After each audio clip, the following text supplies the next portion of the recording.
Welcome to DPM education.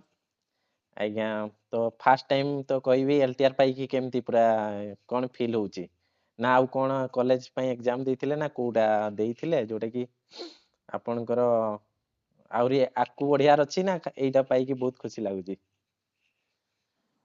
धन्यवाद sir.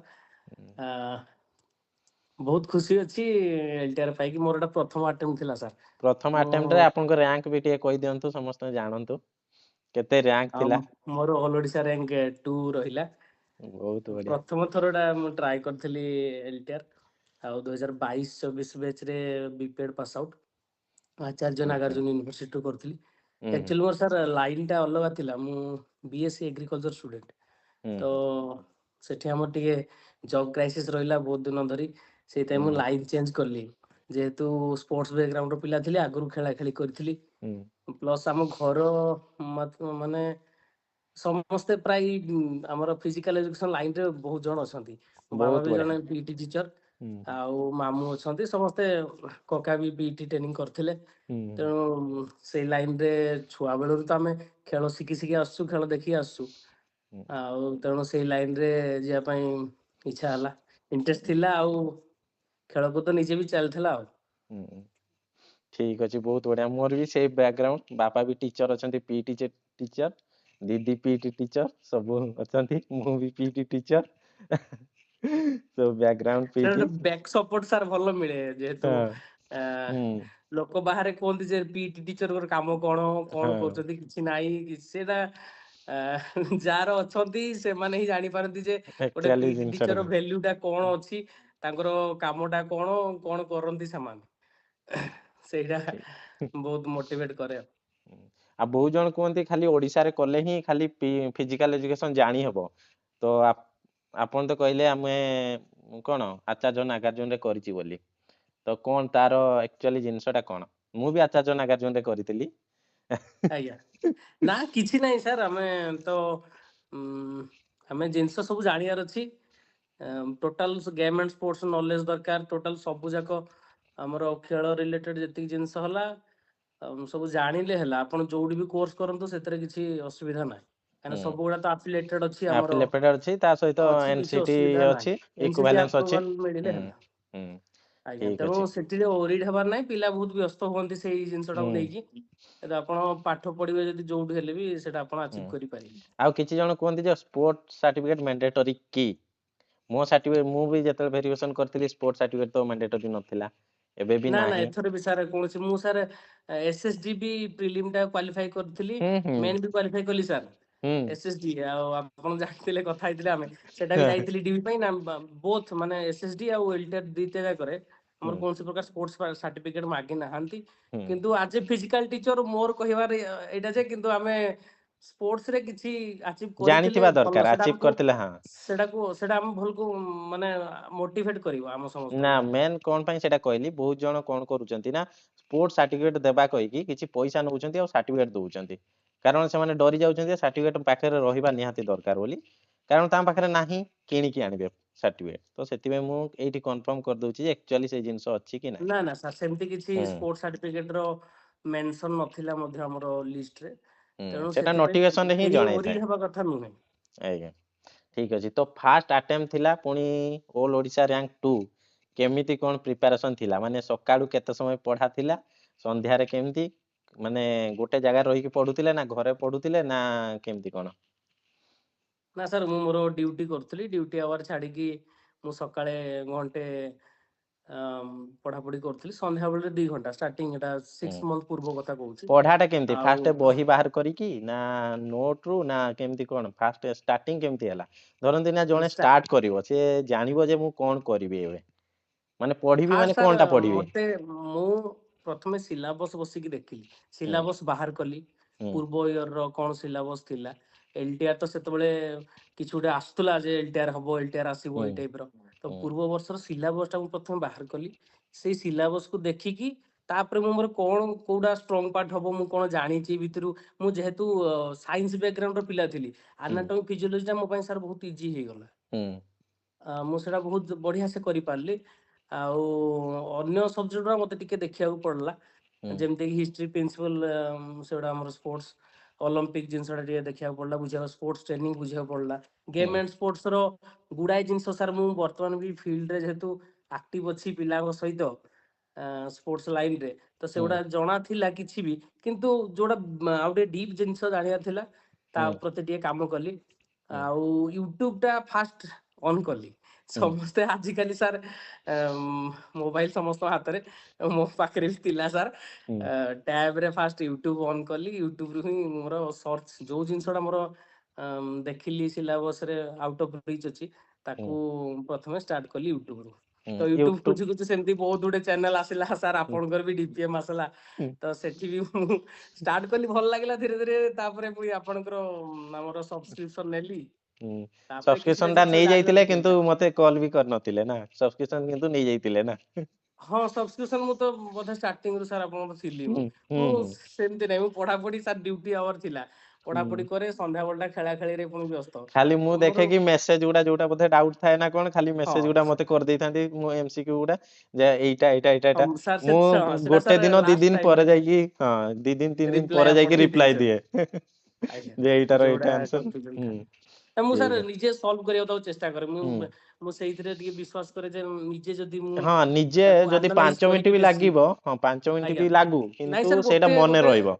ଗୋଟେ ଗୋଟେ ଜିନିଷ ସାର୍ ଗୋଟେ ଦିନ ଦି ଦିନ ବି ଲାଗେ, ହୁଁ ଯେମିତି ଆପଣ ରିପ୍ଲାଏ ଟା, ମୁଁ ତ ଅପେକ୍ଷା କରିଥାଏ, ମୁଁ କେବେ ମାନେ ଆଉ ଥରେ ଫୋର୍ସ କରିନି କି କଲ୍ ବି କରିନି ଆପଣଙ୍କୁ, ନାଇଁ କିନ୍ତୁ ମୁଁ ସେଇଟା ଦେଖେ, ଖାଲି ଆସିଥିବ 15 20ଟା କି 25ଟା କେତେ ମେସେଜ ପଳେଇ ଆସିଥିବ।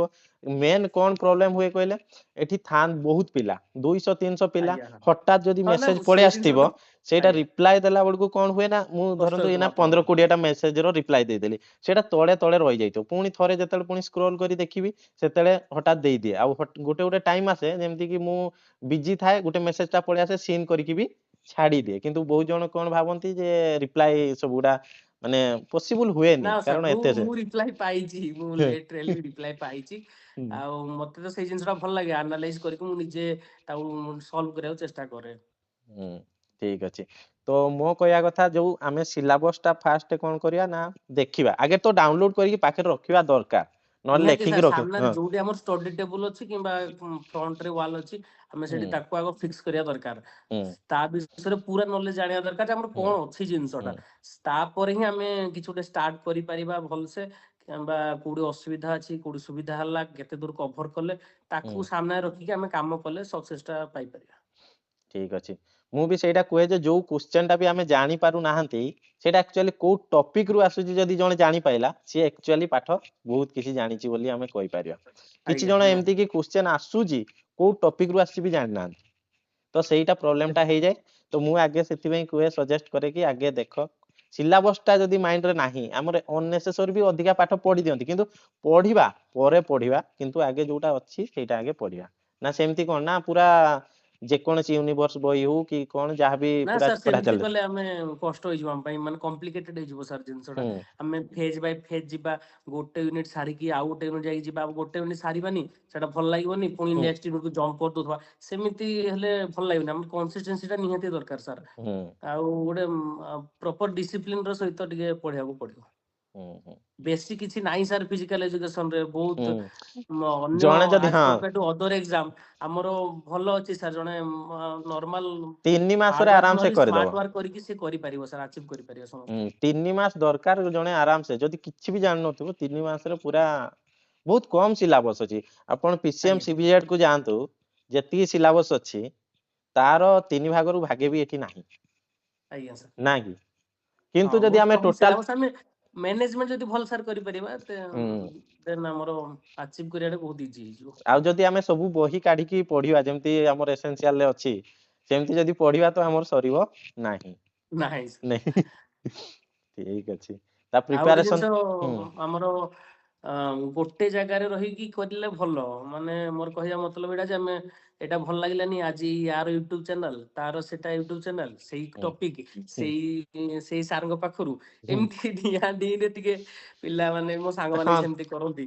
ମୁଁ ହଁ ସେଟା ଭାବିଥିଲି, ସେଟା ଗୋଟେ ଜାଗାରୁ କରିବେ, ଟିକେ ବିଶ୍ୱାସ ରଖି କରିବେ, ଟିକେ ଟାଇମ ଦେବେ ସମସ୍ତଙ୍କୁ, ହୁଁ ସେଇଟା ଆଚିଭ୍ ଭଲ ହେଇପାରିବ। ସେଇ ଜିନିଷଟା ଗୋଟେ ଜାଗାରୁ ପଢିବା, ସୁନ୍ଦର ଭାବରେ ସବୁ ଜିନିଷ ଯୋଉଟା ଡାଉଟ୍ ଅଛି ଆମେ କ୍ଲିୟର କରି କରି ଯିବା ଆଗକୁ, ହୁଁ ଗୋଟେ ନ ଶୁଣୁ ଆଉ ଗୋଟେକୁ ଯିବା ନାହିଁ। ହୁଁ ଆମର ଟାଇମ ମ୍ୟାନେଜମେଣ୍ଟ ବହୁତ ଇମ୍ପୋର୍ଟାଣ୍ଟ, କୋଉଟାକୁ କେତେ ଟାଇମ ଦେବା, ଯେହେତୁ ୟୁନିଟ୍ 6ଟା ଯାକ ଅଛି, ତାପରେ ପୁଣି ପେଡାଗୋଜି ଦେଖିବାକୁ ପଡିବ ଆମକୁ, ତ ହୁଁ ସବୁ ଗୁଡାକୁ ଟିକେ ଫୋକସ କରିକି ଆମକୁ କରିବାକୁ ପଡିବ। ହୁଁ। ଆଉ ପଢାଟା କେମିତି ଥିଲା, ମାନେ ପ୍ରତ୍ୟେକ ଦିନ ସବୁ ୟୁନିଟ କଭର ହଉଥିଲା କିଛି କିଛି, ନା ଗୋଟେ ପରେ ଗୋଟେ ସଇଲା ପରେ ଯୋଉ ରିଭିଜନ ଟା କେମିତି ଥିଲା?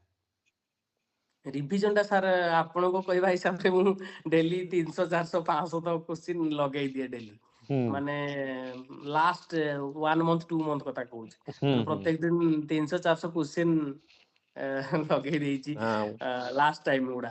ହୁଁ ତାପରେ ତା ପୂର୍ବରୁ ମୁଁ କଣ କରୁଥିଲି, ଟପିକ ୱାଇଜ ଯାଉଥିଲି, ମାନେ ହଁ ଯେମିତି ସେଇଟା ୟୁନିଟ ଆକ୍ଚୁଆଲି ୱାଇଜ ଭଲ, ଯାଉଛି ସେମିତି ଆଗ ଟପିକ ୱାଇଜ ପ୍ରପର ଯିବା ଟପିକ ୱାଇଜ। ଦରକାର, ଥିଓରି ଆଜ୍ଞା ଜାଣିବା ଦରକାର, ତାପରେ ଏମିତି ଏମସିକ୍ୟୁ କରିବା ଦରକାର, ଯୋଉଟା ଜାଣିଛେ ବି କରିବା, ଯୋଉଟା ନ ଜାଣିଛେ ବି କରିବା, ସେଟା ରାଉଣ୍ଡ ବୁଲେଇ ଦେଇଥିବା ଯଦି କିଛି ହେଲା। ଆଜ୍ଞା। ହୁଁ। ଆଉ ମକ୍ ଟେଷ୍ଟ ରେ କେମିତି କଣ ଥିଲା, ଆଉ କଣ ମକ୍ ଟେଷ୍ଟ ଟା ଆମକୁ କଣ ଚେଞ୍ଜ କଲେ ଆଉ ଟିକେ ବେଟର ହେଇପାରିଥାନ୍ତା? ମୁଁ ତ ସେତେବେଳେ ଆଉ କାହା ମକ୍ ସହିତ କଥା ଟେଷ୍ଟ ହେଇପାରିଲି, ମୁଁ ଯୋଉ ମକ୍ ଟେଷ୍ଟ ଦଉଥିଲି। ମକ୍ ଟେଷ୍ଟ ଠିକ ଠାକ ଥିଲା ସାର୍, ମତେ ଠିକ ଲାଗିଲା ମକ୍ ଟେଷ୍ଟ ଗୁଡା। ହୁଁ ଆଉ ଆମେ ଯଦି ବେଶୀ ହାଇ ଲେଭେଲର ମକ୍ ଟେଷ୍ଟ କରିଦବା ବି ସେଗୁଡା କିଛି କାମ ଦବ ନାହିଁ। ହୁଁ ମୁଁ ଯେତିକି ଜାଣିଲି ବା ଯେତିକି ଗୋଟେ ଏକ୍ସାମ ରୁ ବି ଅନୁଭବ କଲି, ଆଉ ହୁଁ ଏସଏସଡି ଟା ବି ଦେଲି ସାର୍ ଦିଟା, ହୁଁ ମାନେ ପ୍ରିଲିମ୍ସ ଦେଲି ମେନ୍ସ ଦେଲି, ହୁଁ ସେଥିରୁ ମତେ ଲାଗିଲା ଯେ ସାର୍ ବେସିକ ଜିନିଷ ଯୋଉ ପିଲାଙ୍କର କ୍ଲିୟର ଅଛି ସାର୍, ହୁଁ ସେମାନେ ପୁରା ଇଜିଲି କରିପାରିବେ ସାର୍। ବେସିକ କୁ ଯଦି ଭଲସେ ଧରି ରଖିଛନ୍ତି ଜଣେ, ହୁଁ ସେ ଆରାମ ସେ କ୍ଲିୟର କରିପାରିବେ। ଖାଲି ଏତିକି ବର୍ତ୍ତମାନ କୋଶ୍ଚିନ୍ ଗୁଡା କଣ ପୂର୍ବ ବର୍ଷ ଯେତିକି କୋଶ୍ଚିନ୍ ଆଉ ବର୍ତ୍ତମାନ ଭିତରେ ତଫାତ୍ ଏତିକି ମତେ ଲାଗିଲା ଯେ ଟିକେ ବୁଲେଇକି ଦଉଛି ବର୍ତ୍ତମାନ, ଆଉ ହୁଁ ଡାଇରେକ୍ଟ କୋଶ୍ଚିନ୍ ଗୁଡା ଆସୁନାହିଁ ଡାଇରେକ୍ଟ ତ ସାର୍। ଆଉ ଟୋଟାଲ ଆସୁନି, ଗେମ୍ ଏଣ୍ଡ ବୁଲେଇକି ଟିକେ ସ୍ପୋର୍ଟସ ଦଉଛି। ଯୋଉ କୁହା ହଉଥିଲା ଯେ ଆସିବ direct question, maximum question game and sports ରୁ ଆସିବ, ପିଲା ସବୁ ହୁଁ ଗେମ୍ ଏଣ୍ଡ ସ୍ପୋର୍ଟସ ପଛରେ ବେଶୀ ବି ଧାଆନ୍ତି, କିନ୍ତୁ ସେଗୁଡା ଆଉ ଡାଇରେକ୍ଟ କୋଶ୍ଚିନ୍ ଆସୁନାହିଁ ସାର୍। ମେଜରମେଣ୍ଟ ଏଗୁଡା ସବୁ ଆସୁନାହିଁ ଡାଇରେକ୍ଟ, ହୁଁ ଆସୁଛି ସାର୍ କୋଶ୍ଚିନ୍, କିନ୍ତୁ ଟିକେ ଆସିବ କିଛି ନା କିଛି ଚାରି ଅଛି ପାଞ୍ଚଟା ସେଠି। ଆସିବ। ହୁଁ ଆଜ୍ଞା, ସେଠି କିଛି ନା କିଛି ଗୋଟେ ଜିନିଷ ଅଛି ଯୋଉଟା ଟିକେ ଆମକୁ ବୁଝିବାକୁ ପଡିବ। ହୁଁ।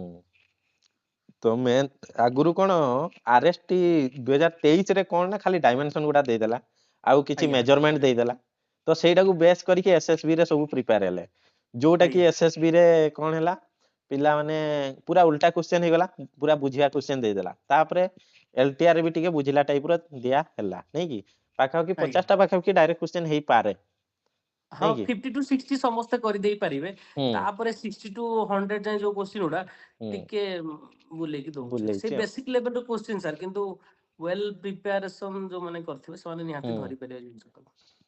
ଠିକ ଅଛି। ଆଉ ଏସଏସଡି ତ ମାକ୍ସିମମ୍ ଯୋଉ ଏଲଟିଆର ପାଇଛନ୍ତି, ମୁଁ ଯେତିକି ଜଣଙ୍କ ସହିତ କଥା ହଉଥିଲି, ସମସ୍ତେ ଏସଏସଡି କ୍ଲିୟର କରିଛନ୍ତି, ମେନ୍ ବି କ୍ଲିୟର କରିଛନ୍ତି, ଆଜ୍ଞା। ନାଇଁ କି? ନେକ୍ସଟ କଣ ଅଛି କଲେଜ ପାଇଁ ପ୍ରିପାରେସନ ପାଇଁ ଅଛି ପ୍ଲାନିଂ, ନା ଠିକ ଠାକ ଅଛି ଏଠି ବି? ଆଜ୍ଞା, କଲେଜ ପାଇଁ ପ୍ରିପାରେସନ ତ ଚାଲିବ ନିହାତି ସାର୍ ଆଗକୁ। ଏଇଟା ବି ଠିକ ଅଛି, ମୋର ଗୋଟେ ଗୋଲ ଥାଏ ସାର୍, ମୁଁ ପିଲାଙ୍କ ସାଙ୍ଗରେ ବିଗତ 5 6 ବର୍ଷ ହେଲା କାମ କରୁଛି। ହୁଁ ଆମର ଦେବଗଡ଼ ଜିଲ୍ଲାରେ ସାର୍ ମୁଁ ଅଛି ବର୍ତ୍ତମାନ। ତ ଖେଳ ଲାଇନରେ କାମ କରୁଛି ହାଇସ୍କୁଲ ଛୁଆ ମାନଙ୍କ ସହିତ, ହୁଁ ତାଙ୍କର ବି ଗୋଟେ ଆଶା ଅଛି ସାର୍ ଅଛନ୍ତି ସ୍ପୋର୍ଟସ ଟାକୁ ଉଠିବା ପାଇଁ, ମୋର ଗୋଟେ ଭିତରୁ ବହୁତ ସେଇ ଜିନିଷଟା ଅଛି, ମୋଟିଭେଟ କରେ ମତେ ସେଇ ଜିନିଷଟା, ତେଣୁ ମୁଁ ପିଲାଙ୍କ ସାଙ୍ଗରେ ତ ଲାଗିଛି, ଦେଖାଯାଉ ହୁଁ କଲେଜରେ ସାର୍ ଗଲେ କଣ କି ସେଠି କିଛି ଏତେ ଇଏ ସେଇ ନାହିଁ, ଜିନିଷଟା ହେଇପାରିବ ନାହିଁ, ତ ହେଇପାରିବନି। ଏଇ ଜିନିଷଟା ସାର୍ ମୋର ଗୋଟେ ପ୍ୟାସନ ଭଳିଆ ମତେ କାମ କରେଇଛି, ଆଉ ଏଇ ପିଲାମାନଙ୍କର ସେଇ ଉତ୍ସାହ ଟା ଦେଖିକି ମୁଁ ସାର୍ ତାପରେ ଯାଇକି ବିପିଏଡ ଟା କଲି ସାର୍। ହୁଁ ହୁଁ ତେଣୁ ମୁଁ ପିଲାମାନଙ୍କ ପାଇଁ ଏଇ ସବୁ ଶ୍ରେୟ ଟା ମୋର ପିଲାମାନଙ୍କୁ ବେଶୀ ଯାଏ। ମୁଁ ହୁଁ ସମସ୍ତଙ୍କୁ ବି କହେ ଯେ ଛୁଆ ମାନେ ହେଲେ ମୋର ସବୁଠୁ ବଡ ମୋଟିଭେସନ ବୋଲି। ହୁଁ ଠିକ ଅଛି। ଏବେ ଯୋଉ ଡିପିଏମ ରେ ଏବେ ଯୋଉମାନେ ଜଏନ କରିଛନ୍ତି, ସେମାନେ କଣ ଫାଷ୍ଟ କେମିତି ପଢିବା ଦରକାର? ଯେମିତି କି ଆମର ଫାଷ୍ଟ ନୋଟ ଟା ଦେଖିବେ, ନା କିଛି ନୋଟ ସାରିକି ଯାଇକି ଏମସିକ୍ୟୁ କୁ ଯିବେ, ନା କଣ କେମିତି କରିବେ, ମାନେ କଣ କଲେ ବେଟର ହବ? ନୋଟ ନା ଟା ସାର୍ ତ ଭଲସେ ଆପଣଙ୍କର ଯୋଉଟା ଦେଖିଛନ୍ତି କେମିତି ଥାଏ, ଅଛି।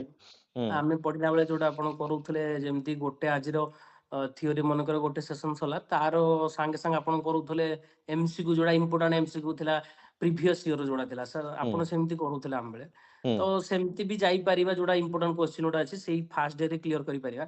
ହୁଁ ଆଉ ସାର୍ ପଢିଦେଲେ ସେଇଟା ଅଲଗା କଥା, ଆମେ ନିଜେ ମଧ୍ୟ ତାକୁ ଆଉଥରେ ପୁଣି ତା ପରଦିନ ସକାଳେ ହଉ କିମ୍ବା ସାଙ୍ଗେ ସାଙ୍ଗେ ହଉ ତାକୁ ଆଉଥରେ ଭଲସେ ରିଭାଇଜ କରିବା ଦରକାର। ହୁଁ ହୁଁ ଟପିକ ୱାଇଜ ଗଲେ ସାର୍ ସବୁଠୁ ବେଷ୍ଟ ରେଜଲ୍ଟ ଆମେ ପାଇପାରିବା। ହୁଁ ଗୋଟେ ଟପିକ ପରେ ଗୋଟେ ଟପିକ କରି କରି ଗଲେ ତାପରେ ବେଷ୍ଟ ରେଜଲ୍ଟ ପାଇପାରେ। ଯେତେ ପର୍ଯ୍ୟନ୍ତ ଥିଓରି ଟା ଆମର କ୍ଲିୟର ହେଇନାହିଁ, ହୁଁ ଏମସିକ୍ୟୁ ପଟକୁ ଆମେ ଯିବା ନାହିଁ ସାର୍। ହୁଁ ନହେଲେ ସେଠି ଗଲା ମାନେ ଆହୁରି କନଫ୍ୟୁଜନ ହବ, ସେଠିକି ତାପରେ ହଁ ପଢା ଆଜ୍ଞା ଛାଡିଦବ ଜଣେ। ଆଜ୍ଞା, ସେଇଟା କନଫ୍ୟୁଜନ ହେଇଯିବ, କମ୍ପ୍ଲିକେଟେଡ ହେଇଯିବ ଜିନିଷଟା, ଓରିଡ ହେବେ ପିଲାମାନେ, ତେଣୁ ହୁଁ ମୋର ସେଇଟା ସଜେସନ ରହିବ, ଆମେ ଥିଓରି ଯେପର୍ଯ୍ୟନ୍ତ ଆମର ପୁରା ନିଟ୍ ଆଣ୍ଡ କ୍ଲିନ୍ ନ ହେଇଛି ଆମେ ସେ ପର୍ଯ୍ୟନ୍ତ ଏମସିକ୍ୟୁ ପଟକୁ ଯିବା ନାହିଁ। ହୁଁ ଠିକ ଅଛି। ଆଉ ଏବେ ଯୋଉ ଷ୍ଟେଟ କିଛି ପିଲା ଦେବେ 21 ତାରିଖ ଦିନ ତାଙ୍କ ପରୀକ୍ଷା କଣ ରହିବ, ଯୋଉ ମାନେ କିଛି ମାନେ ଯୋଉଟା କି 2 ଦିନ 3 ଦିନ ପୂର୍ବରୁ ବି ଜଏନ ହେଇଛନ୍ତି, ସେମାନେ କହୁଛନ୍ତି କିଛି ଜାଣିନାହାନ୍ତି, କଣ କରିବେ ସେମାନେ ଯାଇକି? ସେମାନେ ପ୍ରଥମ ଜିନିଷ ହେଲା ଗୋଟେ ଏକ୍ସାମ ଫେସ୍ କରନ୍ତୁ ସାର୍, ହୁଁ କନଫିଡେଣ୍ଟ ଟା ବଢିବ, ତାଙ୍କର ନେକ୍ସଟ ଏକ୍ସାମ ପାଇଁ ସେଟା ବହୁତ ବଡ ମାନେ ଷ୍ଟ୍ରଙ୍ଗ ଆସିବ ତାଙ୍କର ପରବର୍ତ୍ତୀ ଏକ୍ସାମ ପାଇଁ। ତେଣୁ ପ୍ରଥମେ ଫେସ୍ କରନ୍ତୁ, 2-4 ଦିନ ହେଇଛି ଯଦି ଆସିଛନ୍ତି, ସେ ଓଏସଟି କୁ ଧ୍ୟାନ ନ ଦେଇକି ମୋ ହିସାବରେ ସେଇ ଟପିକ ପୁଣି ସେଇ ପ୍ରଥମରୁ ସେ କିଛି କିଛି ଜିନିଷ ଦେଖିକି ଯାଆନ୍ତୁ, ହୁଁ ଯୋଉଟା ପୂର୍ବ ବର୍ଷ କୋଶ୍ଚିନ୍ ଦେଖିକି ଯାଆନ୍ତୁ। ବାସ୍ ମୁଁ ସେଇଟା ହିଁ ତାଙ୍କୁ କହୁଛି, ପୂର୍ବ ବର୍ଷ ପୂର୍ବ ବର୍ଷ କ୍ୱେଶ୍ଚନ ଟା କୋଶ୍ଚିନ୍ ହେଲ୍ପ କରିପାରିବ କ୍ୱେଶ୍ଚନ ସାର୍, ହଁ, ଆଉ ନହେଲେ ଆଉ ଯଦି 5-7 ବର୍ଷର କ୍ୱେଶ୍ଚନ ବି ଜଣେ ଦେଖି ଦଉଛି ପୂର୍ବ 5-7ଟା ନିହାତି ସାର୍। କ୍ୱେଶ୍ଚନ ଡାଇରେକ୍ଟ ବି ପଡି ଯାଉଛି, ଆଉ ସେଇ ରିଲେଟେଡ ହିଁ ଆଜ୍ଞା କ୍ୱେଶ୍ଚନ ଆସୁଛି।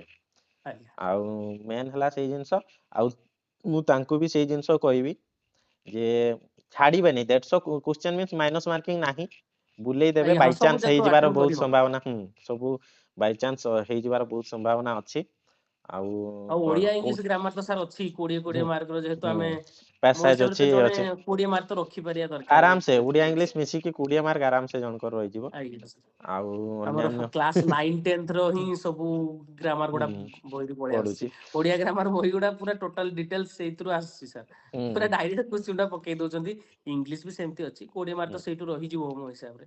ହୁଁ ଆଉ କିଛି କିଛି ଜିନିଷ ଯଦି ଜଣା ଅଛି ହେଲେ ହେଇଯିବ ହୁଁ ସେଇ ଫିଜିକାଲ ଜିନିଷ ଏଜୁକେସନ ର। ଠିକ ଅଛି। ଆଜ୍ଞା ଆଉ ସାର୍।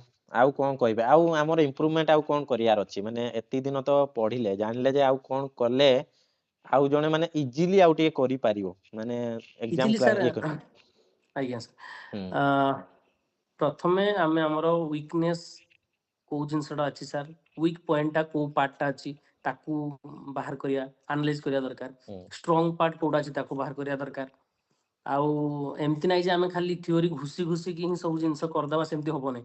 ମୋ ହିସାବରେ ଆମେ ପ୍ରାକ୍ଟିକାଲ, ଯେହେତୁ ଆଜ ଏ ପିଇଟି ଟିଚର ଆମକୁ ହୁଁ ଫିଲ୍ଡରେ ହିଁ କାମ କରିବାକୁ ପଡିବ ସାର୍ ଆଗକୁ, ତେଣୁ ହୁଁ ଆମେ ପ୍ରାକ୍ଟିକାଲ ରିଲେଟେଡ ଜିନିଷ ବି ଫିଲ୍ଡକୁ ଓହ୍ଲେଇକି ସେଠୁ ବୁଝିକି ଜାଣିବାକୁ ପଡିବ। ହୁଁ ପ୍ରତ୍ୟେକ ଜାଗାରେ ସାର୍ ଖେଳ ହଉଛି, ବ୍ଲକ ହଉଛି, ଡିଷ୍ଟ୍ରିକ୍ଟ ହଉଛି, ଷ୍ଟେଟ ବି ହଉଛି, ସବୁ ଜାଗାରେ ସେଇଠି ଯିବା ଆମର ପାଇଁ ଯଦି ପଡିବ। ଇଣ୍ଟରେଷ୍ଟ ରହିବ ଆମେ ସେଠି ନିହାତି ଦେଖିକି ଜାଣିକି କିଛି ଜିନିଷ ବୁଝିପାରିବା।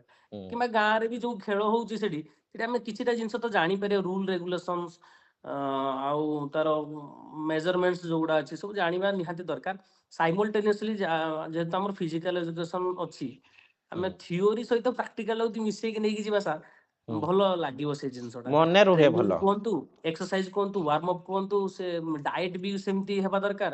ଯଦି ଆମେ ପ୍ରାକ୍ଟିକାଲ ରିଲେଟେଡ କାମ କରିବା, ତେଣୁ ଥିଓରି ବି ଭଲ ହବ ଆମର, ମୋ ହୁଁ ହିସାବରେ ସେମିତି। ହୁଁ ଆଉ ଥିଓରି ଯେତେବେଳେ ମନେ ରୁହେନି କଣ କରୁଥିଲେ, କିଛି ଅଛି ଏମିତି ଟ୍ରିକ୍ ଯୋଉଟା କି ଆଜି ପଢୁଥିଲି କାଲି ବି ଭୁଲି ଯାଉଥିଲି, କଣ କରୁ ମାନେ ଏମିତି କିଛି ସିଚୁଏସନ ଆସୁଥିଲା ନା ଡାଇରେକ୍ଟ ଯୋଉଟା ପଢୁଥିଲେ ମନେ ରହୁଥିଲା? ନା ସାର୍, ଥିଓରି ଯୋଉଟା ମନେ ରହୁନଥିଲା ତାକୁ ତ ସାର୍ ପ୍ରାକ୍ଟିସ କରିବାକୁ ପଡିବ। ପ୍ରାକ୍ଟିସ ମିନ୍ସ ପ୍ରାକ୍ଟିସ ତ ଆଉ ପଢିକି କିଛି ନା ଭଲ କଣ ଜିନିଷ ନାହିଁ କେମିତି? ସାର୍। ପ୍ରାକ୍ଟିସ ଟା କେମିତି, ପଢିକି ନା ଲେଖିକି ନା କଣ?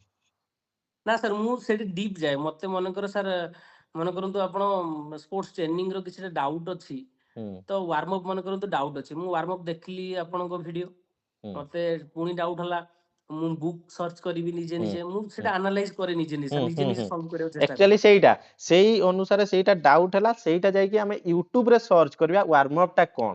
ନାଇଁ ଆଜ୍ଞା ଯେ ସାର୍, ମୁଁ ସେଇଠି ସେମିତି ଆମେ କରେ। ଫିଜିକାଲ ଏଜୁକେସନ ମାରିଦେବା, ଯାହା ଭିଡିଓ ଆସିବ ଦେଖିବା, ସେମିତି ନୁହଁ। ଯୋଉ ଟପିକ ଟା ଡାଉଟ୍ ହବ ସେଇଆ କରୁଥିଲେ ନା? ଆଜ୍ଞା ହୁଁ ଆଜ୍ଞା, ମୁଁ ସେମିତି କରିଥିଲି, ୱାର୍ମ ଅପ୍ ପୁଣି ବୁକ୍ ସର୍ଚ୍ଚ କରିବି, ହୁଁ ବୁକ୍ ଯଦି କିଛି ସାଟିସ୍ଫାକ୍ସନ ନ ମିଳିଲା, ହୁଁ ତେଣୁ ମୁଁ କ୍ରୋମ ରେ ଡାଇରେକ୍ଟ ସର୍ଚ୍ଚ କରେ, ତା ବିଷୟରେ ପଢିବି, ବୁଝିବି। ମୁଁ ହୁଁ ଗୋଟେ ଗୋଟେ ଦିନ ଦେଇଦେଇଛି ଗୋଟେ ଗୋଟେ ଟପିକ କୁ ସାର୍, ହୁଁ ମାନେ ଯୋଉଟା ମୋର କ୍ଲିୟର ନଥିଲା, ହୁଁ କି ଜାଣିବାର ଇଚ୍ଛା ଥିଲା, ମୁଁ ତାକୁ ପୁରା ଗୋଟେ ଗୋଟେ ଦିନ ଦିଏ, ଏମିତି ନାହିଁ କି ଓରିଡ୍ ହେଇଯିବାର ଅଛି, ଜଲ୍ଦି ସରୁନାହିଁ କିମ୍ବା ହଉନାହିଁ, ସେମିତି ହେଲେ ସାର୍ ହେଇପାରିବ ନାହିଁ। ହୁଁ ଆମେ ପୁରା ଫୁଲ ଟାଇମ ଦେବାକୁ ପଡିବ, ଯୋଉଟା ଡାଉଟ୍ ଅଛି ସେଠୁ ଆଗକୁ ଆମେ ଯିବା କଥା ନୁହଁ, ହୁଁ ସେଟା କ୍ଲିୟର ହବ ଦେନ୍ ଆଗକୁ ଯିବା। ଆମେ ଠିକ ଜାଣିନାହାନ୍ତି ନା ସାର୍, ସେଇ କୋଶ୍ଚିନ୍ ଟା ଯଦି ମୋ ପେପରରେ ପଳେଇ ଆସିବ, ମତେ ସେଇ ଜାଗାରେ ଖରାପ ଲାଗିବ। ହୁଁ ତେଣୁ ଗିଲ୍ଟି ସାର୍, ପେପର ଦେଲାବେଳେ ଗିଲ୍ଟି ଫିଲ୍ ହେଲେ ଭଲ ଲାଗିବନି, ପୁରା ହୁଁ କ୍ଲିୟର କରିକି ଆଗକୁ ଯିବାକୁ ପଡିବ ସାର୍। ସେଇଠୁ ଯୋଉଟା କ୍ଲିୟର ହେଲା କିମ୍ବା ଯୋଉ ନୋଟ ପାଇଲେ ସେଇଟା ପୁଣି ଆଡ କରୁଥିଲେ ଯୋଉ ନୋଟ ଥିଲା। ଆଜ୍ଞା ନିଜେ ହୁଁ ସାର୍ ମୁଁ ନୋଟ୍ ତ କରିଥିଲି ହୁଁ ଡିଫରେଣ୍ଟ ଇଏଗୁଡ଼ା ୟୁଟ୍ୟୁବ ଚ୍ୟାନେଲ ହଉ ହୁଁ କିମ୍ବା ନାଇଁ ଆପଣଙ୍କର ତ ନୋଟ୍ଟା ସବୁଥିରେ ଅଲଗା ଥିଲା। ଗୋଟେ ଜିନିଷ ମୁଁ ସମସ୍ତଙ୍କୁ ସେଇଟା ହିଁ କହୁଛି ଯେ ଆମେ ଯେତେବେଳେ ଗୋଟେ ନୋଟ୍ କରୁଛେ ପ୍ରତ୍ୟେକ ୟୁନିଟ୍ ପାଇଁ ଗୋଟେ ଗୋଟେ ଖାତା କରିବା। ଆଉ ଆଜ୍ଞା କୋଉଠି ଯଦି କୋଉ ଟପିକ ଟା ଏଠୁ ପଢିଲେ କଣ ଲେଖା ହେଇଛି ବହିରୁ କଣ ଲେଖା ହେଇଛି ଏଇ ସାର୍ କଣ କହିଲେ ସେଟା ବି କଣ ଅଛି ଆମକୁ ଆନାଲିସିସ୍ କରିକି ସେଠି ନିଜ ୱାର୍ଡ ରେ ବି ଲେଖିବା ଦରକାର କେମିତି ଆମେ ଆଜ୍ଞା ମନେ ରଖିବା। ହେଲେ ଆମର କଣ ଏକ୍ସାମ ଟାଇମ ରେ ସେଇଟା ରିଭାଇଜ ପାଇଁ ବହୁତ ଇଜି ହବ। ଆଉ ଇଜି ହବ ଯଦି ସାର୍। ଆମେ ସେଇଟା ଯେପର୍ଯ୍ୟନ୍ତ ବୁଝି ନାହାନ୍ତି ସେଠି ବହିରେ ଯାହା ଲେଖା ହେଇଛି ଡାଇରେକ୍ଟ ଲେଖିଦବା ଦେନ୍ ସେତେବେଳେ ବି ବୁଝି ପାରିବାନି ସେତେବେଳେ ବି କନଫ୍ୟୁଜନ ରହିବ ଆଜ୍ଞା ନାଇଁ କି? ଆଜ୍ଞା। ଠିକ ଆଉ ଅଛି। ଗୋଟେ କଥା ସାର୍ ଆପଣଙ୍କର ଆଉ ଗୋଟେ ଜିନିଷ ମତେ ବହୁତ ହେଲ୍ପ କରିଥିଲା ଆପଣ ବି କୁହନ୍ତି ଭିଡିଓ ଗୁଡାକରେ ମୁଁ କେବେ ଭିଡିଓରେ କେବେ କିଛି କହିନି କିନ୍ତୁ ଆମର ପଢିଲା ସମୟରେ କେବେ କିଛି କହିନି ଏବେ ଆମେ କଥା ହଉଛନ୍ତି କିନ୍ତୁ ଦେଖନ୍ତୁ ସାର୍ ଆପଣ କହିଥିଲେ ଯେ ଫିଜିକାଲ ୟୁନିଭର୍ସ ଆମର ଏଜୁକେସନ ୟୁନିଭର୍ସ ବୁକ୍ ଟା ଯୋଉଟା ଅଛି ହୁଁ ସେଟା ବହୁତ ଭଲ ବୁକ୍ ଟା ସାର୍ ଫଣ୍ଡାମେଣ୍ଟାଲ କ୍ଲିୟର କରିବା ପାଇଁ ହୁଁ ସେଟା ବହୁତ ବଢିଆ ବୁକ୍ ହୁଁ ବେସିକ କ୍ଲିୟର କରିବା ପାଇଁ ସେଟା ବଢିଆ ଅଛି ତେଣୁ ହୁଁ ଆପଣ କହନ୍ତି ଯେ ଏକ୍ସାମ ପୂର୍ବ ଦିନ କିମ୍ବା ଦି ଦିନ ଆଗରୁ ମୁଁ 4-5 ଥର ତାକୁ ରିଭାଇଜ କରିଥିଲି ଆପଣ କହିଥିଲେ ମୋର ମନେ ହଁ ଅଛି ହଁ ସେଇ ସେମ ଜିନିଷ ସାର୍ ମୁଁ ବି କରିଥିଲି।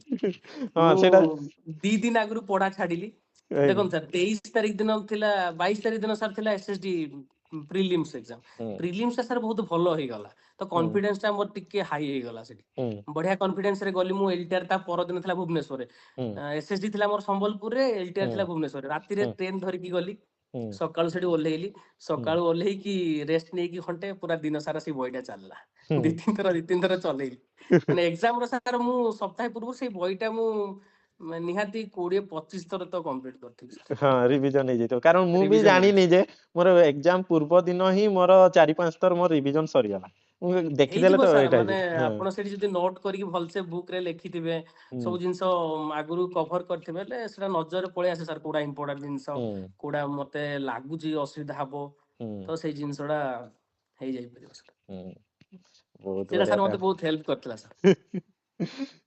ଠିକ ଅଛି ଆଉ କୋଉ ଜିନିଷ ମାନେ ଯୋଉଟା କି ଲାଗିଲା କି ଯୋଉଟା ହେଲ୍ପ ହେଇଛି ଭଳିଆ ହଁ ସାର୍ ଆଉ ଗୋଟେ ଜିନିଷ ଗେମ୍ ଆଣ୍ଡ ସ୍ପୋର୍ଟସ ର ଆପଣ କୁହନ୍ତି ଯେ ନିଜେ ନିଜେ ଗାର ଟାଣିକି ମାନେ ଆମେ ଫିଲ୍ଡ ମେଜରମେଣ୍ଟ ସବୁ ନିଜେ ଡାଇଗ୍ରାମ ନିଜେ କରିବା କେମିତି ପ୍ରାକ୍ଟିସ କରିବା ଦରକାର ହୁଁ ଡାଇଗ୍ରାମ ସେଟା ପେନ୍ ପେପର ତ ମୁଁ କରେନି ମୁଁ ଡାଇରେକ୍ଟ ଫିଲ୍ଡରେ କରେ ସାର୍ ସେଇ ଜିନିଷଟା ଡାଇରେକ୍ଟ ଫିଲ୍ଡରେ କରେ ପିଲାଙ୍କୁ ବି ବତାଏ ସେଟା ମୁଁ ହୁଁ ଯୋଉ ପିଲାମାନେ ମୋ ସହିତ ଆଟାଚ ଅଛନ୍ତି ଖେଳରେ ହୁଁ ହୁଁ ଆମର ବିଭିନ୍ନ ପ୍ରକାର ସାର୍ ଖେଳ ଚାଲୁଛି ତ ଏଠି ମୁଁ ଯୋଉଠି ହୁଁ ଅଛି ସେଠି ହୁଁ ଗୁଡାଏ ଖେଳ ଚାଲୁଛି ବହୁତ ଗୁଡେ ପିଲା ଅଛନ୍ତି ତେଣୁ ହୁଁ ସବୁ ପିଲାଙ୍କୁ ନେଇକି ମୁଁ ମୋର ସେଠି ପିଲାଙ୍କୁ ବି ବତେଇଛି ପିଲାମାନେ ବି ଆମର ବର୍ତ୍ତମାନ ସାର୍ ମେଜରମେଣ୍ଟ ଗୁଟା କହିପାରିବେ ମତେ ସବୁ ମେଜରମେଣ୍ଟ ସେମାନେ କହିଦଉଛନ୍ତି ସେମାନେ ନିଜେ ମାପ ଫିତା ନେଇକି ଟାଣି ଦଉଛନ୍ତି ହୁଁ ହୁଁ ସେଇ ପ୍ରାକ୍ଟିସ ଟା ମୁଁ ତାଙ୍କୁ ସେଇ ସମୟରେ ବି କରିଦେଲି ଯୋଉଟା ମତେ ବହୁତ ହେଲ୍ପ ହେଲା ହୁଁ ସାର୍ ଠିକ ମାକ୍ସିମମ୍ ଅଛି ଗେମ୍ ଗୁଡା ମୁଁ ସେମିତି କଲି ସାର୍ ଆମର ସେତେବେଳେ କଣ ପ୍ରାକ୍ଟିସ ଥିଲା ମାନେ ଗୋଟେ ଥିଓରି ସଇଲା ମାନେ ଗୋଟେ ଗେମ୍ ଟା ଆମେ ଗେମ୍ ଟା କରୁଥିଲେ କରୁଥିଲେ କା ସାର୍ ମନେ ଇଭିନିଂ ରହିବା ପାଇଁ ଟାଇମରେ ଇଭିନିଂ ଟାଇମ ରେ କରୁଥିଲେ ଠିକ ଅଛି ଆଉ ଆପ୍ଲିକେସନରେ ଆଉ କଣ ଦରକାର ଯୋଉଟା କି ଆମର ଆଉ କିଛି ଡେଭଲପମେଣ୍ଟ ଆଉ ଟିକେ ହେଇପାରିବ ଯୋଉଟା ଆମେ ମାନେ କଣ ଟେକ୍ନିକାଲ ତ ଆମେ କିଛି କରିପାରିବାନି ତାଙ୍କୁ କହିଲେ ଯାହା କରିବେ ଆଜ୍ଞା କିନ୍ତୁ ଆମେ କଣ ଆଉ କୋଉ ଟାଇପ ର କ୍ୱେଶ୍ଚନ କଣ ହେଲେ ଯୋଉଟା କି କମି ରହୁଛି କିମ୍ବା ଏଇନା ନେକ୍ସଟ ପିଢି ପାଇଁ ଇଜି ହେବ ତାଙ୍କ ପାଇଁ କଣ କଲେ ଆପ୍ଲିକେସନ ଆଉ ଟିକେ ବେଟର ହେଇପାରେ ଆମେ କୋଉ ସାର୍ ଟାଇପ ର କ୍ୱେଶ୍ଚନ ଟପିକ ୱାଇଜ ଆପଣ ପ୍ରିଭିୟସ ଇୟର ଯୋଉ କୋଶ୍ଚିନ୍ ଗୁଡା ଅଛି ଟପିକ ୱାଇଜ ତାକୁ ସିଲେକ୍ଟିଭ କୋଶ୍ଚିନ୍ ଗୁଡା ଯୋଉଟା ଅଛି ହୁଁ ତାକୁ ଟପିକ ୱାଇଜ ଅଛି କିଛିଟା ଜିନିଷ ଟପିକ ୱାଇଜ ହୁଁ କିନ୍ତୁ ଆଉ କିଛିଟା ଜିନିଷ ଆମେ ତାକୁ ବେଟର କରି ହୁଅନ୍ତା ମୋ ହିସାବରେ ନାଇଁ ବେଟର ତ ଟପିକ ୱାଇଜ କରିବା ଯୋଉଟା ସେଇଟା ଅଛି ହଁ ମେନ୍ ହଉଛି ଏମସିକ୍ୟୁ କଣ ଗୁଡା ସାର୍ ବଢିଆ ଅଛି ଏମସିକ୍ୟୁ ପୁରା ବଢିଆ ଟପ୍ କ୍ଲାସ ଥିଲା ହୁଁ ଟପିକ ୱାଇଜ ଟିକେ ମତେ ଟିକେ ଅଲଗା ଲାଗିଥିଲା ହୁଁ ଆଉ ଟପିକ ୱାଇଜ ଟିକେ ହେଇଗଲେ ସାର୍ ବଢିଆ ହେଇଯିବ ଜିନିଷଟା ପିଲାମାନଙ୍କ ପାଇଁ ବହୁତ ବଢିଆ ହେଲ୍ପ ହବ ଟପିକ ୱାଇଜ କାହିଁକିନା ମତେ ହିଁ ସାର୍ କରିବା ଯୋଉମାନେ ପାଇଁ ନୂଆ ପଡିବ ଆସୁଛନ୍ତି ହୁଁ ସାର୍ ଯୋଉମାନେ ନୂଆ ଆସୁଛନ୍ତି ସେମାନେ ଟପିକ ୱାଇଜ ଖୋଜୁଛନ୍ତି ଜିନିଷ ଗୁଡା ହୁଁ ଟପିକ ୱାଇଜ ଯେତେବେଳେ ଖୋଜୁଛନ୍ତି ସେତେବେଳେ ଟିକେ ମତେ ଲାଗୁଛି ତାଙ୍କୁ ଟିକେ କାଇଁ ଅଡ ଲାଗୁଥିବ ହୁଁ କାରଣ ମିକ୍ସ ସେଇ ହେଇଯାଉଛି ଜିନିଷ ଯେହେତୁ ହଁ ଜିନିଷ ସେଇଟା ହୁଁ ଟପିକ ୱାଇଜ ଯଦି ଆପଣ ତାକୁ ବାହାର କରିଦେବେ topic wise previous year question ଗୁଡା ଗୋଟେ ସେଟ ଆଉ ନୂଆ ହୁଁ ଫର୍ମାଟ ଯୋଉ କୋଶ୍ଚିନ୍ ଆଉ ଗୋଟେ ସେଟ ସେଇଟା ହେଲେ ମତେ ଭଲ ହିଁ ହେଲ୍ପ କରିବା ପାଇଁ ହେଇପାରିବ ପଡିବ ସାର୍ କାରଣ ମୁଁ ଟାଇପିଂ ପାଇଁ ଆଜ୍ଞା ହଁ ଯେହେତୁ ଦେଇ ଆପଣଙ୍କୁ ହିଁ ଦଉଛି କରିବାକୁ ପଡିବ ହଁ ଟାଇପିଂ ଦେଇ ଆଜ୍ଞା ଦଉଛି ସେମାନେ ଜାଣନ୍ତିନି କୋଉଠି କଣ ସେ ଟାଇପିଂ କରିଦଉ ବହୁତ କିଛି ମାନେ ଭୁଲ ବି ଅଛି ମାନେ ମୋର ଥରେ ସ୍କ୍ରିନସଟ କରିକି ଦିଅନ୍ତି एक्चुअली जहाँ बुक रे अच्छी से देखिले टाइपिंग कले बुक रे जदी भूल ଆଜ୍ଞା थिबो ସାର୍। जदी ठीक थिले भी कुआडे एपट सेपट भी रहूची एई सब जिंस तो रहूची आ, ठीक अछि आउ कौन रहिला हम्म, ଆଉ ସାର୍ ଏମସିକ୍ୟୁ ତ ବହୁତ ବଢିଆ ଥିଲା। हम्म, ଏମସିକ୍ୟୁ ରେ ମୋର 7-8 ଆସେ ର୍ୟାଙ୍କ, हम्म, 7-8-10 ଆସେ, ତ ମୁଁ ସେଇଠୁ ଗୋଟେ କନଫିଡେନ୍ସ ଆଣିଲି ଯେ ନାଇଁ ଟପ୍ 10 ଭିତରେ ତ ରହିପାରିବି। ମତେ हम्म, ଗୋଟେ ଆସିଲା କନଫିଡେଣ୍ଟ ଲେଭେଲ ହାଇ ହେଲା ମୋର ସାର୍ हम्म, ସେଇ ଏମସିକ୍ୟୁ। मु ଯେହେତୁ ସାର୍ ମୁଁ ଦେଖୁଥିଲି ଆମର ମ୍ୟାକ୍ସିମମ୍ ପିଲା ତ ଥିଲେ ଡିପିଏମ ରେ, हम्म ଗୁଡାଏ ପିଲା ଥିଲେ, टॉप 200 पिला सब 250 300 माने ପିଲା ଥିଲେ, ଭଲ ପିଲା ଥିଲେ, ସେମାନେ ସମସ୍ତେ ପ୍ରାୟ ପାଇଛନ୍ତି ବି, ତେଣୁ ହଁ मैक्सिमम पिला पाइचंती 150 एबो पिला पाइचंती ହେଲା ଆଜ୍ଞା ସାର୍ ତ ମନରେ ଗୋଟେ ଆସିଯାଇଥିଲା ଯେ ନାଇଁ ସାର୍ ହେଇଯିବ, ମତେ ଟପ୍ 10 ଭିତରେ ଯଦି ଆସିବି ଏଠି ଏଥିକି। ଏଠି ଯଦି ଟେଷ୍ଟ ରେ ମୁଁ ଟପ୍ 10 ରେ ରହୁଛି ହେଲେ ହେବାଟା ବହୁତ ସୁନିଶ୍ଚିତ ନାଇଁ କି ଆଜ୍ଞା ନାଇଁ ମୋର ଆସିଯାଇଥିଲାଣି, କନଫିଡେନ୍ସ ଲେଭେଲ ଟା ଆସୁଥିଲା ଆମର ସେଇଠି। ଆଉ ଯେତେବେଳେ ଜଣେ ଦୁଇ ଜଣେ ଚାରି ଟେଷ୍ଟ ରେ ଷ୍ଟାର୍ଟିଂ ଏକ୍ସାମ ଗୁଡା ଯୋଉଟା ଦେଲି ସାର୍, ସେଟା କମ କମ ମାର୍କ ରହିଲେ 75 ହୁଁ 80। ତାପରେ ଦେଖିଲି ଭୁଲ ଟା ହଉଛି କୋଉ ମାନେ କୋଉ ଟପିକ ରୁ, ସେଇ ଟପିକ ଗୁଡା ହୁଁ ପୁଣି ଗଲି ବାରମ୍ବାର ବାରମ୍ବାର ଯାଇ କଭର ଅପ୍ ହେଇଗଲା। ଲାଷ୍ଟ ବେଳକୁ ମୋର ସାର୍ 2 4 3 ଏମିତି ବି ଆସିଛି ର୍ୟାଙ୍କ ହୁଁ ଗୁଡା ହୁଁ ଆମର ଡିପିଏମ ଏମସିକ୍ୟୁ ରେ। ହୁଁ ତ ଭଲ ଥିଲା ଠିକ ସାର୍ ଏକ୍ସାମ ଟା। ଠିକ କିଛି ଜଣ ତ ଯେତେବେଳେ ଦେଇ ଦିଅନ୍ତି ଥରେ ଥରେ 96 100 ରୁ 96 ମୁଁ କୁହେ କଣ ଦଉଛନ୍ତି ନା ଆଜ୍ଞା 96 94 93 89 ଗୋଟେ ଗୋଟେ ଟେଷ୍ଟ ରେ ଯିବା 89 ହାଇଏଷ୍ଟ 96 100 ରୁ ନା ଭଲ ଥିଲା ସାର୍ ଟିକେ, ହୁଁ, ଏମସିକ୍ୟୁ ଗୁଡା ବଢିଆ ଥିଲା ପ୍ରାକ୍ଟିସ ପାଇଁ। ଠିକ ଅଛି ଆଉ ଆଉ କଣ ଆଉ ଆମ ସାର୍ ଆଉ ଗୋଟେ ଜିନିଷ, ହଁ ଆଉ ଗୋଟେ ଜିନିଷ ସାର୍ ମୁଁ କହିବି, ଟିକେ ଷ୍ଟାଟିକ ଜିକେ ଗୁଡା ସାର୍ ଆମର ସ୍ପୋର୍ଟସ ଯୋଉଟା କରେଣ୍ଟ ଆଫେୟାର ଆସୁଛି ସେ ହୁଁ ପ୍ରତି ଟିକେ ଧ୍ୟାନ ଦେବା ଦରକାର। ଦେଖନ୍ତୁ ଆମର ସାର୍ ପଡିଥିଲା ଆମର ଅଲମ୍ପିକ ଗୋଲ୍ଡ ର ମେଡାଲ ଜାଭଲିନ ଯୋଉ ଆମର ନିରଜ ଚୋପ୍ରା ମାରିଥିଲେ, କେତେ ମିଟର ଥିଲା, ହୁଁ ହୁଁ ସେଇ ହୁଁ ଟାଇପ ର କ୍ୱେଶ୍ଚନ ଗୁଡା ଆସୁଛି ସାର୍। ଚାମ୍ପିୟନ୍ସ ଟ୍ରଫି ୱିନିଂ କିଏ କରିଥିଲେ, ସେଇ ଟାଇପ ର କ୍ୱେଶ୍ଚନ ଗୁଡା ସାର୍ ଆସୁଛି। ତେଣୁ ଆମେ ଟିକେ କରେଣ୍ଟ ଆଫେୟାର ଉପରେ ସ୍ପୋର୍ଟସ ବି ଆପଣ ମୋର ଗୋଟେ ସଜେସନ ରହିବ ସାର୍, ଆଡ କରିଦିଅନ୍ତୁ ଡିପିଏମ ରେ। ହୁଁ କରେଣ୍ଟ ସେଇଟା ଆଫେୟାର କରିଦବା ସ୍ପୋର୍ଟସ ଜିକେ ଗୁଡା ଯୋଉଟା ଅଛି, ସେଟା ପ୍ରତ୍ୟେକ ମାସରେ କିଛି ନା କିଛି ଲାଟେଷ୍ଟ ପକେଇ ହଁ ଦଉଛି। ଲାଟେଷ୍ଟ କିଛି ଲାଟେଷ୍ଟ ଗୁଡା, ଏଗୁଡା ଦେଇଦବା ନହେଲେ କିଛି ଆଉ ଆଜ୍ଞା ସାର୍। ହୁଁ ଯୋଉ ଗେମ୍ ଗୁଡା ହଉଛି ବି, ୟୁଥ ଗେମ୍ ଗୁଡା ଏଗୁଡା ଆମର କିଛି ସିଲାବସ ରେ ଗେମ୍ ଅଛି, ଆଉଟ୍ ଅଫ୍ ସିଲାବସ ବି ଆସୁଛି। ଆସୁଛି ସାର୍, ଆସୁଛି, ସେ ଯୋଉ ହୁଁ ଇଏରେ ତ ଆସିଥିଲା। କିନ୍ତୁ ମେଜର ଗେମ୍ ଯେତିକି ରହୁଛି, କିନ୍ତୁ ଜୋଡଟା ସବୁବେଳେ ଆସୁଛି। ଆଉ ଆମର କଣ ଟେନିସ ଟା ଆସୁଛି, ଆମର ଏଠି ସିଲାବସ ରେ ନାହିଁ। ଟେନିସ ଆସୁଛି ଜୁଡୋଟା କୋଶ୍ଚିନ୍ ଟା ସାର୍ ଭୁଲ ହେଇଯାଇଥିଲା ସାର୍ ମୋର। ସେଇ ଆଉ ଜୁଡୋ ମୁଁ କୋଶ୍ଚିନ୍ ଟା ଟିକେ କନଫ୍ୟୁଜନ ଭୁଲ ହେଇଥିଲା। ହୁଁ ହୁଁ ଠିକ ଅଛି ତାହେଲେ ଠିକ ଅଛି, ୟା ପରେ ଖେଳରେ ପୁରା ଲାଗିଯିବେ, ଆଉ ଟାଇମ ଆପଣଙ୍କ ପାଖରେ ହେବ ନହବ। ମୁଁ କହିଲି ଆଜି ଲାଗିଛି କଥା ସାର୍, ହେଇଯିବା। ସବୁବେଳେ ହୁଁ ସବୁବେଳେ ଲାଗିଛି ସାର୍। ଆଉ ମୁଁ ତ ସେ ରେଫ୍ରି ଟେଷ୍ଟ ଗୁଡା ବି ସବୁ ଦଉଛି, ଖୋ ଖୋ ହୁଁ ରେ କ୍ଲିୟର କରିସାରିଛି, ଆଉ କବାଡିରେ ବି କ୍ଲିୟର କରିସାରିଛି। ଠିକ ଅଛି, ଷ୍ଟେଟ ଅଲ ଦ ରେଫ୍ରି ବେଷ୍ଟ। ଟେଷ୍ଟ, ଆଜ୍ଞା ଅଲ ଦ ସାର୍। ବେଷ୍ଟ ନା ପିଲାଙ୍କ ପୁରା ସାଙ୍ଗରେ ଲାଗିଛି ସାର୍ ସକାଳ ସଞ୍ଜ ଆଉ। ଠିକ ଅଛି, କେନ୍ଦୁଝର ଆସିଥିଲେ ନା କଣ କହୁଥିଲେ, ନା କିଏ କହୁଥିଲେ? ଯାଇଥିଲି ସାର୍, ଯାଇଥିଲି ଏଇ ବର୍ଷ ଖୋ ଖୋ ଓହୋ ଚାମ୍ପିଅନସିପ ଟା ଯୋଉଟା ହେଲା 69th ଷ୍ଟେଟ ଗେମ୍ ଟା, ସେଠି ଯାଇଥିଲି ସାର୍ ପିଲା ହୁଁ ନେଇକି, ହୁଁ ଦେବଗଡର ହଉ ପିଲା ନେକ୍ସଟ ନେଇକି ଟାଇମ ଯାଇଥିଲି। କେନ୍ଦୁଝର ଆସିଲେ କହିବେ ହେଲା। ଆଜ୍ଞା ସାର୍। ଠିକ ଅଛି ଠିକ ଅଛି ହଉ ଠିକ ଅଛି ତାହେଲେ thank you sir, okay thank you sir. Okay good night.